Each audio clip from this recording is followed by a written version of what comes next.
Halo adik-adik, belajar biologi yuk sama Ibu Yunita. Semoga bisa menambah rasa syukur kalian terhadap Tuhan Sang Maha Pencipta. Assalamualaikum adik-adik, apa kabar? Masih bersama Ibu Yunita dan kita masih di sistem sirkulasi. Pada video kali ini kita sama-sama akan membahas tentang golongan darah dan transfusi darah. Disimak ya. Adik-adik, kita mulai membahas dulu golongan darah ya. Nah, tahukah kalian apa itu golongan darah?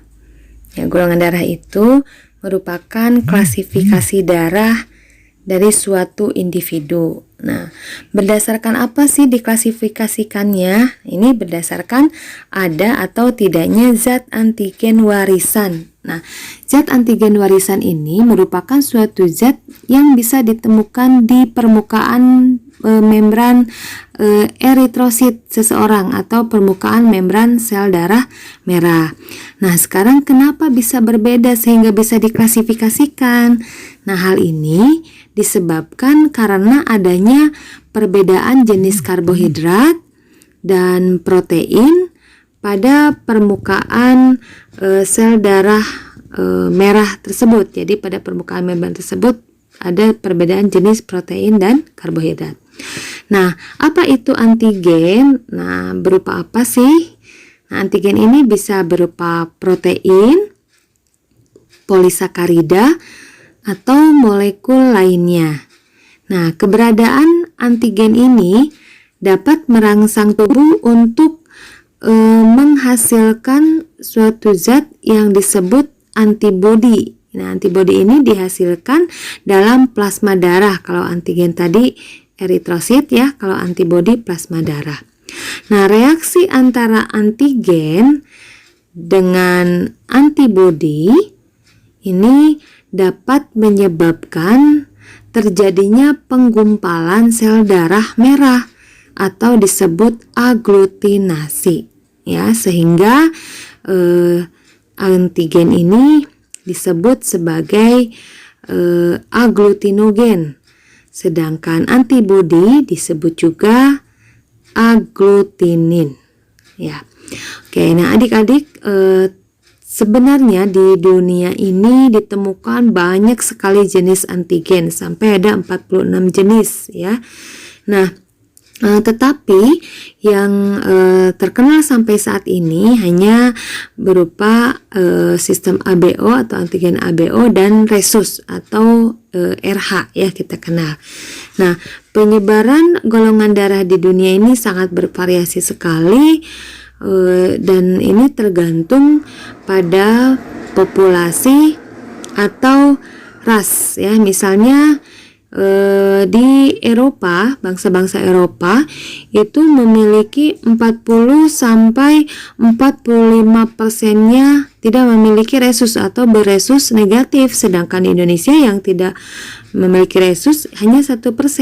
Artinya hampir 100% bangsa Indonesia memiliki resus positif. Sekarang kita masuk ke penggolongan darah. Yang pertama, penggolongan darah sistem ABO.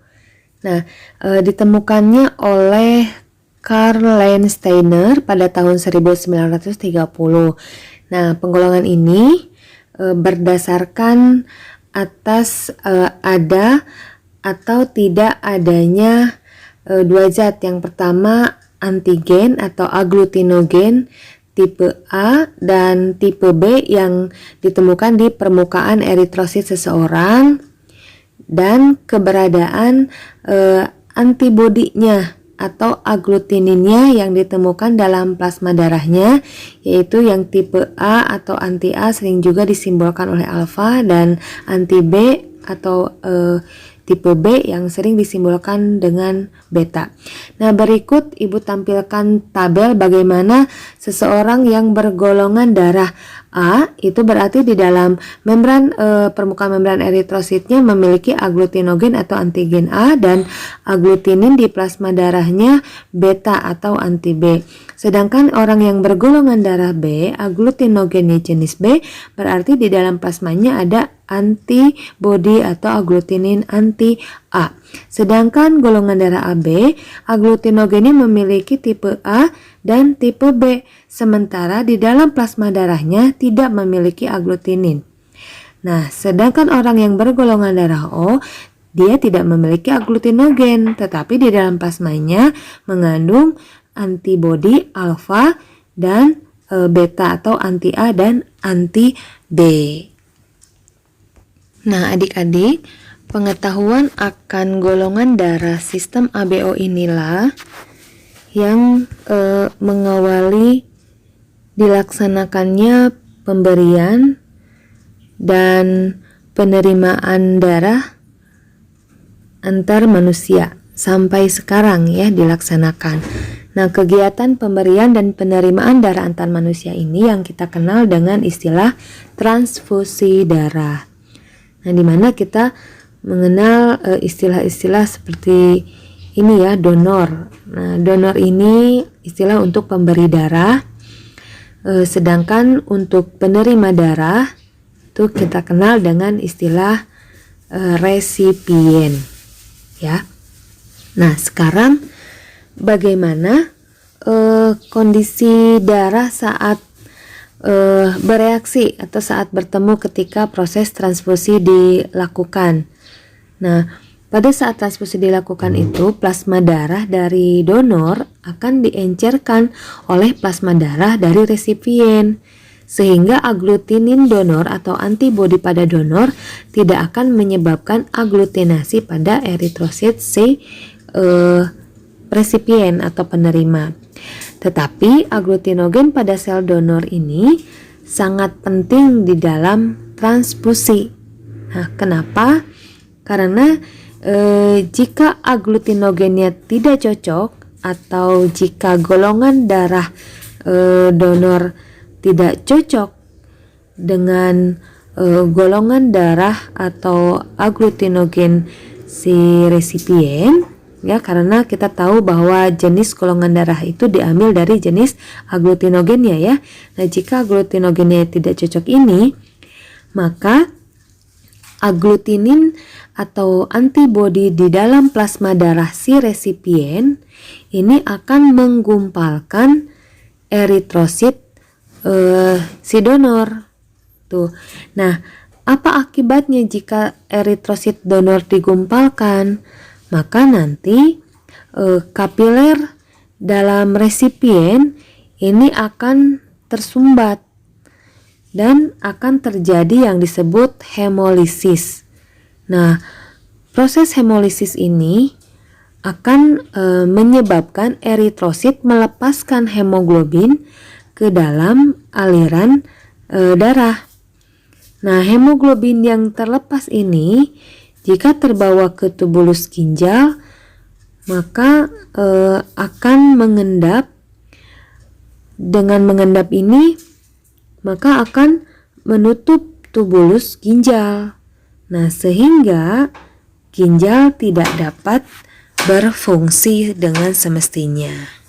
Nah, sekarang kita garis bawahi pernyataan ini ya, bahwa aglutinin resipien akan menggumpalkan aglutinogen pada donor ketika proses transfusi terjadi. Makanya Ibu buatkan skema seperti ini. Nah, ini aglutinin alfa pada plasma darah si resipien akan menggumpalkan aglutinogen jenis A pada donor.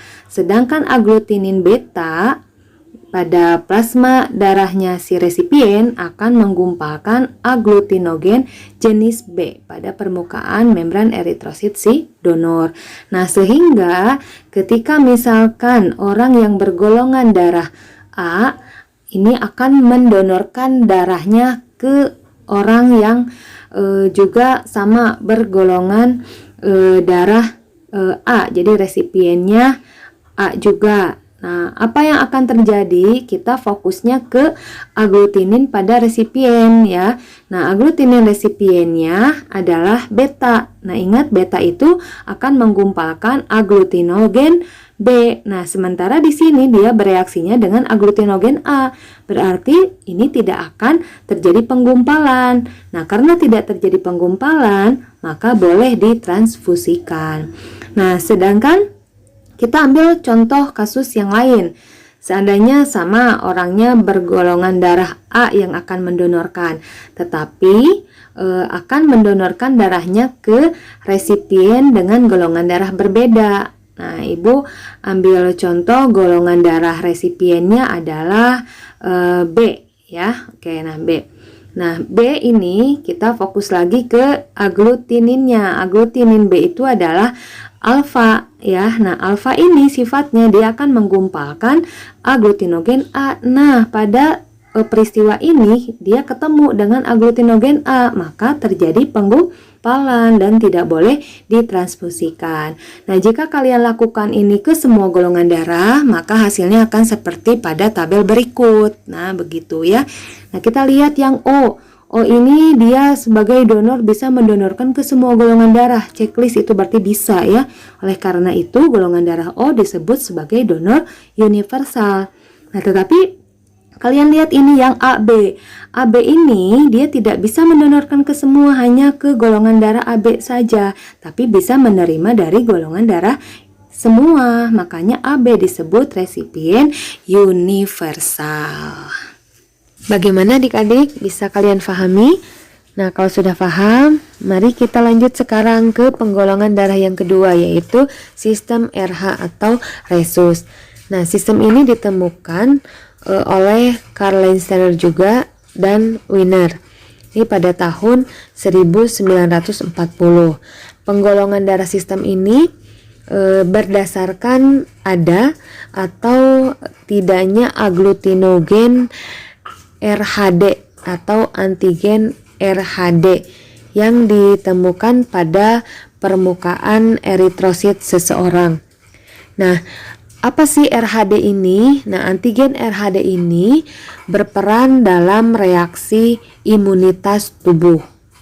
Oke, nah sekarang untuk individu yang memiliki antigen RHD di dalam permukaan eritrositnya, maka ia disebut sebagai RH+ atau beresus positif.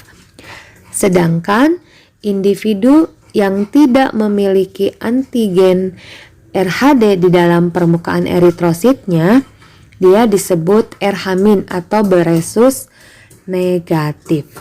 Nah, adik-adik, kalau yang sistem RH ini tidak seperti sistem ABO, di mana individu yang beresus negatif itu tidak memiliki aglutinin atau anti RHD di dalam plasmanya. Kalau yang di sistem ABO itu kan misalnya golongan darah O, dia tidak memiliki aglutinogen apapun, tetapi di dalam plasmanya dia memiliki anti A dan anti B. Nah, tetapi resus ini dia akan memproduksi anti RHD jika dia bertemu dengan darah yang RH+, misalkan didonorkan atau ada pada peristiwa kehamilan ya, nanti dijelaskan. Nah, apa akibatnya? Akibatnya jika seseorang yang memiliki darah resus negatif diberi donor yang mengandung RH+ atau aglutinogen RHD, maka resipien akan segera memproduksi aglutinin atau anti RHD-nya di plasmanya, sehingga pada saat transfusi pertama akan aman, tidak akan terjadi hemolisis. Nah, tetapi jika transfusi dilakukan kembali dengan tipe darah yang sama, yaitu RH+, maka akan menyebabkan hemolisis karena sudah terbentuk anti RHD di dalam plasmanya. Nah, hemolisis terjadi di dalam tubuh si resipien. Nah, sekarang kita lihat bagaimana pengaruh resus terhadap janin saat kehamilan. Nah, saya Ibu jelasin dengan gambar berikut ya.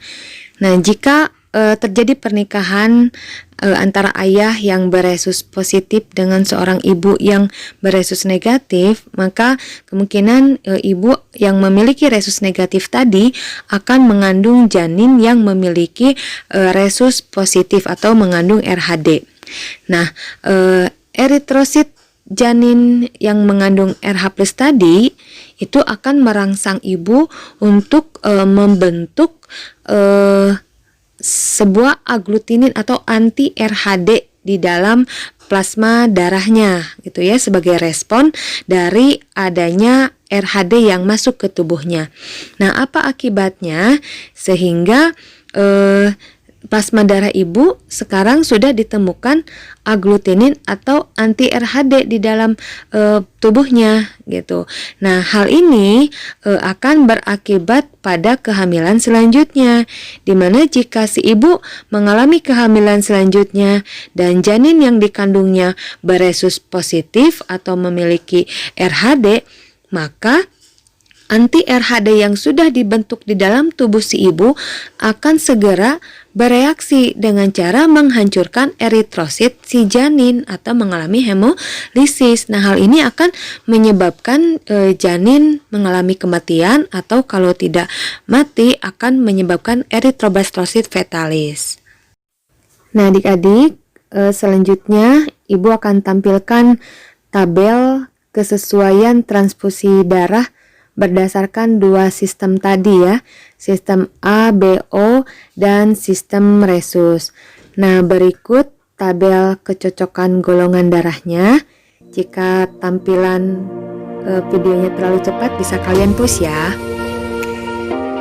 Nah, baiklah adik-adik, demikianlah penjelasan tentang golongan darah dan transfusi darah. Semoga bermanfaat dan bisa kalian pahami.